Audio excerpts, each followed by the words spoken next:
combination together there. Whenever there's been a suggestion this week, Beterbiev has answered quite simply that it's not going to be possible to stay away from the power. He's not going to spend 12 rounds trying not to get landed on. That's not realistic. He has to back his own punch resistance, and he feels he is more than capable of doing damage himself. Yeah, he knows he can't just run away here and get backed up. He can step out of distance, he can edge to the side, but he can't get ran around the ring.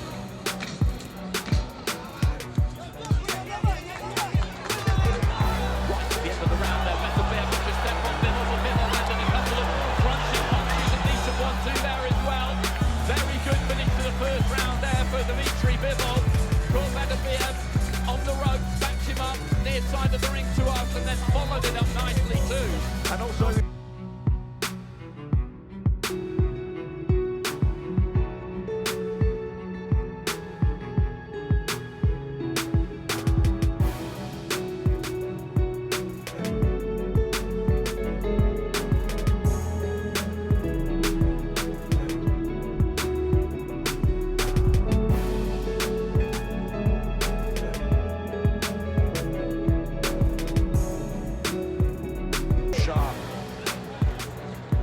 the other guy just cannot afford to make a mistake. If they do, they're going to get punished.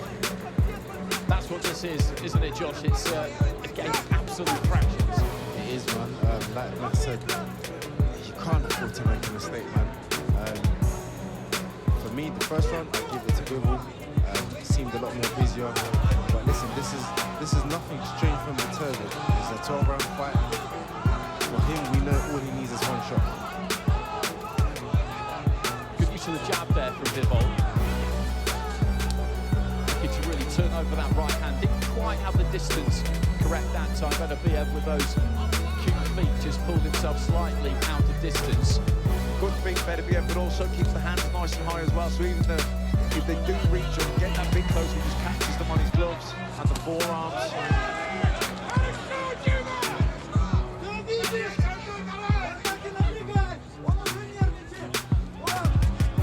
Both landing with jabs. Bivol leading off with the left hook, but the right glove is where it needed to be there for Beterbiev. Yeah, a couple of times Bivol's tried that, but each time Beterbiev had that right hand nice and high, protecting the cheek. Nice jab to the body from Bivol.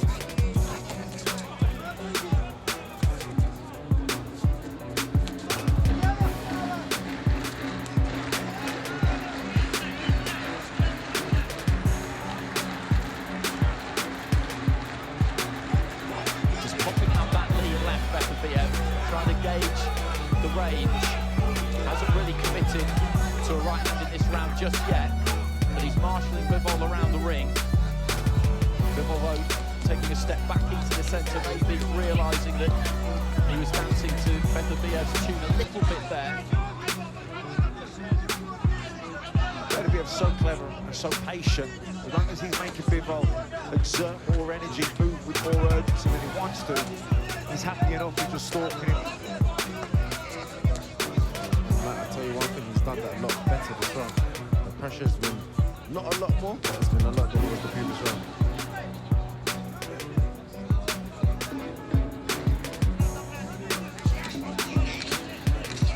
Closing stages of round two.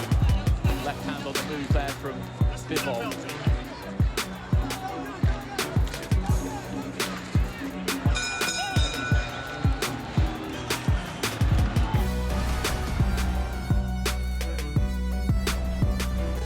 Some action from that previous round.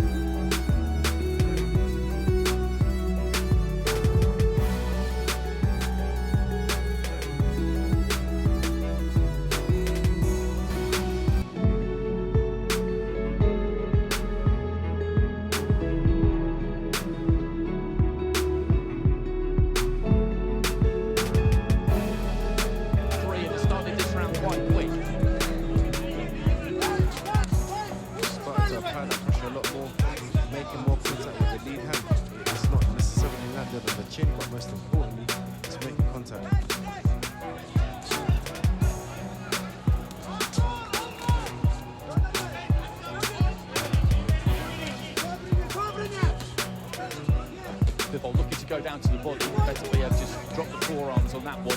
A bit of fencing in this round so far. They're hitting a lot of gloves, forearms. Neither one quite in range or willing to completely commit. Beterbiev just stepping in behind the lead. Left hook again, Bivol able just to slide out of damaging range at least.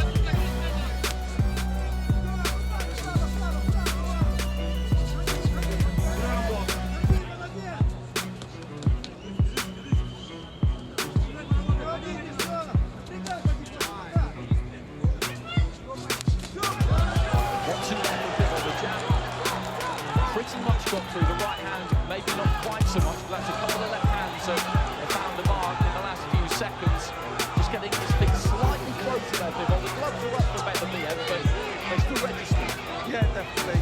And not a single shot, put 3 and 4 together. Okay, 1 and 2 maybe hits the glove, but 3, 4 gets through. Even if it's partially blocked, it still gets through.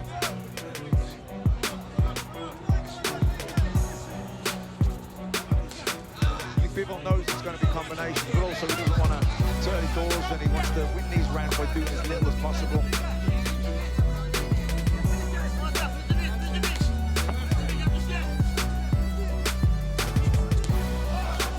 Beterbiev just trying to curl that right hand in around the back of the guard, right from low. Both exchanging on the inside right hands. To the better of Bivol ditching one over the top.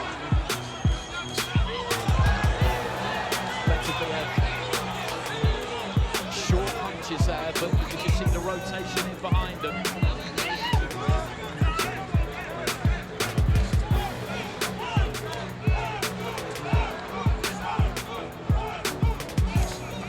Beterbiev slowly increasing the pressure. Bivol's aware and looking to counter. Bivol lets go with a flurry of punches. The hands almost came together on the inside there.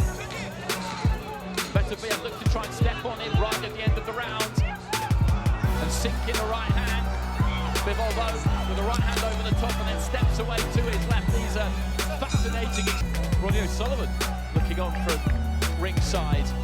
But Bivol, as discussed earlier in the show, is comfortable, uncomfortable, which you have to be in that ring. And being in the ring with Beterbiev, you look at his record, it has to be the most uncomfortable experience you can have.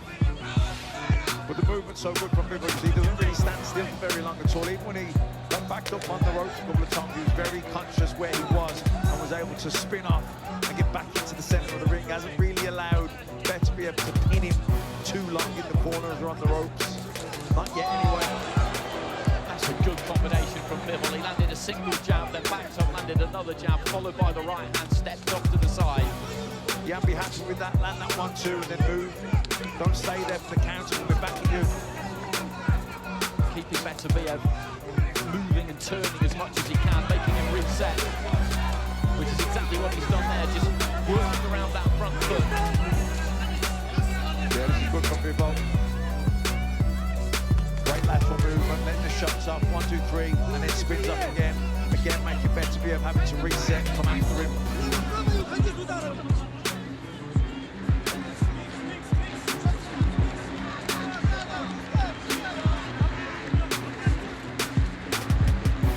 You'd imagine Bivol's team said to make sure Beterbiev uses making those 39-year-old legs, make sure he feels 39 in there, keep him turning, keep him twist, reset.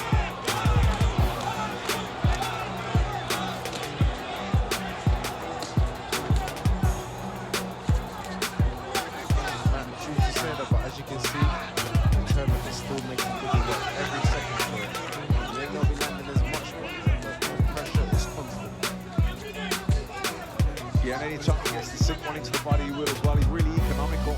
Doesn't waste anything, Beterbiev. It's the final minute of round 4. It's an absorbing contest between two master practitioners.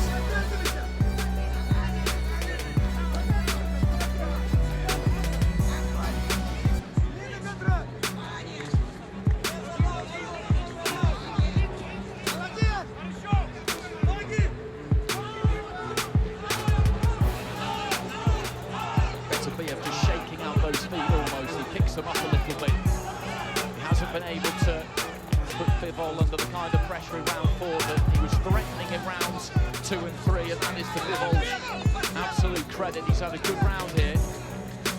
Yeah, just landing them fast 2s and 3s and then gets out of distance.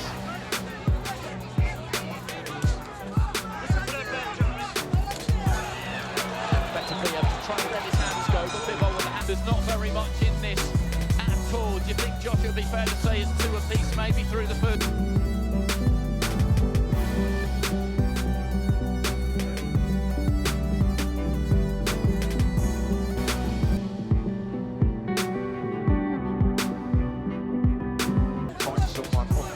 These guys reach that high level, but you know, certainly when someone's got that knockout power, the concentration factor, the brain power, that can really drain the battery as the fights go on. Throwing a wide right hand there, Beterbiev. He showed Bivol the exit down to the ropes to Bivol's left. Stepped a little bit wider, then threw the right hand in, kind of like a hook, and just caught into the body as he was trying to move off. He's good at leaving the door ajar, Beterbiev, and then slamming it shut. But Bivol has done a very good job so far of finding the space that he's needed to, and the punch output also that he's needed to keep Beterbiev honest. That's another good combination from him there. Good use of the jab, goes down to the body, then up to the head.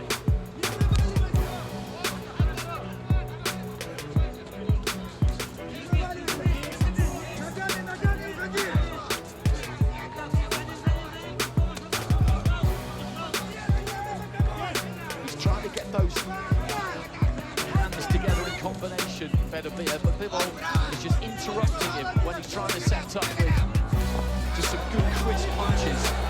What he does so well, Bivol, is he's upset, you know, changing direction side to side, and also going bang, bang, a couple of shots as well. Big body shot by Beterbiev. And that's got people up the rim side. Beterbiev maybe has a scent in his nostrils here. Bivol firing back. Yeah, lovely counter right hand from Bivol there.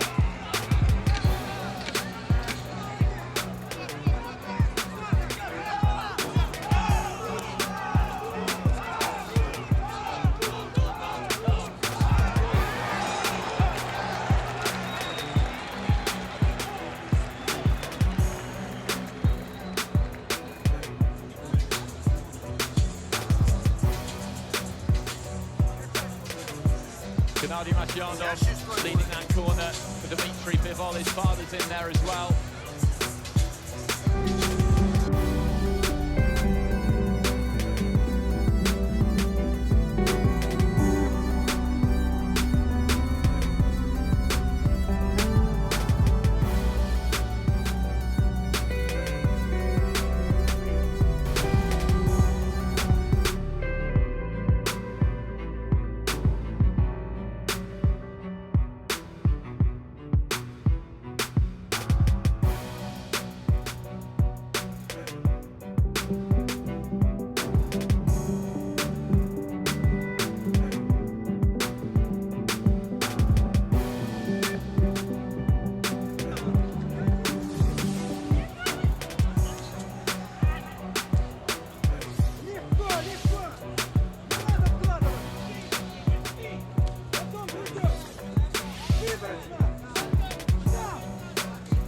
And the fact that Bivol is so experienced over the 12 rounds is worth noting, because, as we know, Beterbiev has never done it.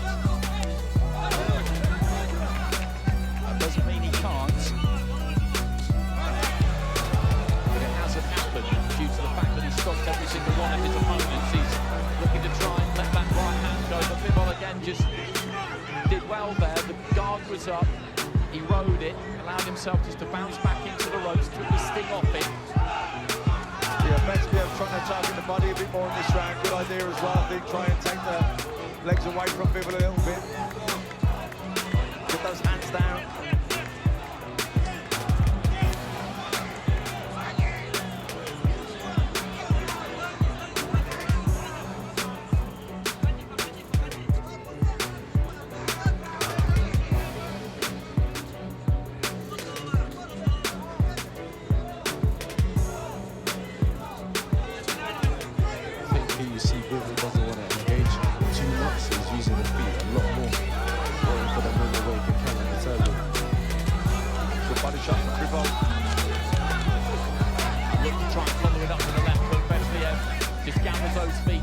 close that gap a little bit quicker. Good for both men, varying the attack, body and head, don't want to get predictable. Heading up towards halfway here, Beterbiev has been deep into fights, 10th round stoppages, a 12th round stoppage against Enrico Colli. But he could well be in a situation here where at halfway he is behind. And that will be an unusual experience.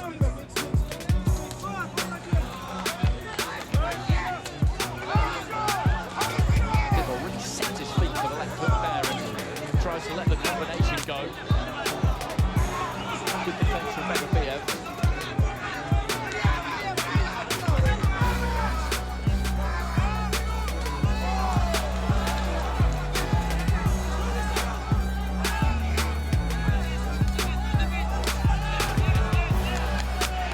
Look for the right into the body there, Beterbiev. That's 20 seconds of round 6. Maybe just beginning to get through on Bivol towards the end of the round there. Nice body shot from Beterbiev. Bivol though comes firing back right at the end of the round. So how are we seeing this one? Has Bivol got his nose in front of the midway point?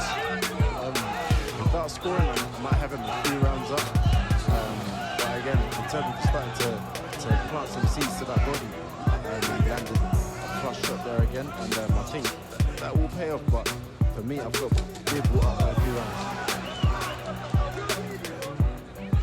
Well, at home you've got him 4-2 in favour of Bivol.